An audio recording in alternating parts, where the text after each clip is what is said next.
Iran మద్దతుదారుల గుండెల్లో రైళ్లు పరిగెత్తించేలా Israel ఒక హెచ్చరిక జారీ చేసింది.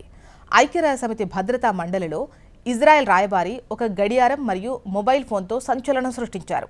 ఆ టైంలో భద్రతా మండలిలో ఉన్న వివిధ దేశాల రాయబారులు సైతం ఒక్కసారిగా దిగ్భ్రాంతికి గురయ్యారు.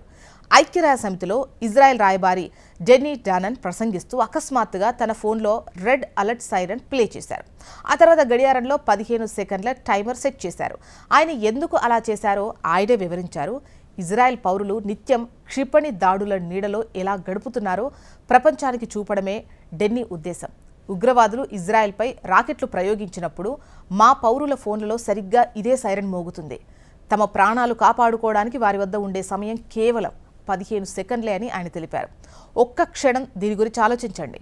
మీరు ఇంట్లో ఉన్నారు, మీ 3 పిల్లలున్నారు. కేవలం 15 సెకండ్లలో మీరు ఎవరిని ముందుగా కాపాడతారు? మిగిలిన వారి కోసం మళ్ళీ వెళ్తారా?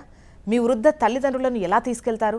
ఒకవేళ ఆ సమయంలో మీరు ఇంట్లో లేకపోతే మీ పిల్లల పరిస్థితి ఏంటి అంటూ ఆయన వేసిన ప్రశ్నలు అక్కడి వారిలో ఆలోచనలో పడేశాయి.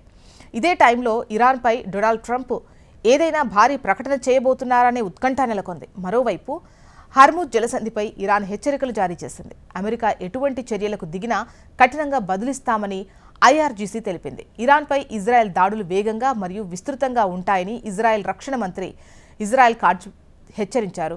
ప్రధాని నెతన్యాహుతో కలిసి తాము ఇరాన్ ఉగ్రవాద పాలనకు స్పష్టమైన హెచ్చరికలు జారీ చేస్తున్నామన్నారు.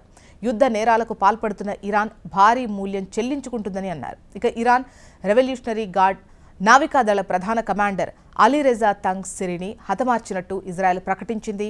హర్ముజ్ జలసంధిని మూసివేయాలనే వ్యూహానికి ఈయనే నాయకత్వం వహిస్తున్నారు.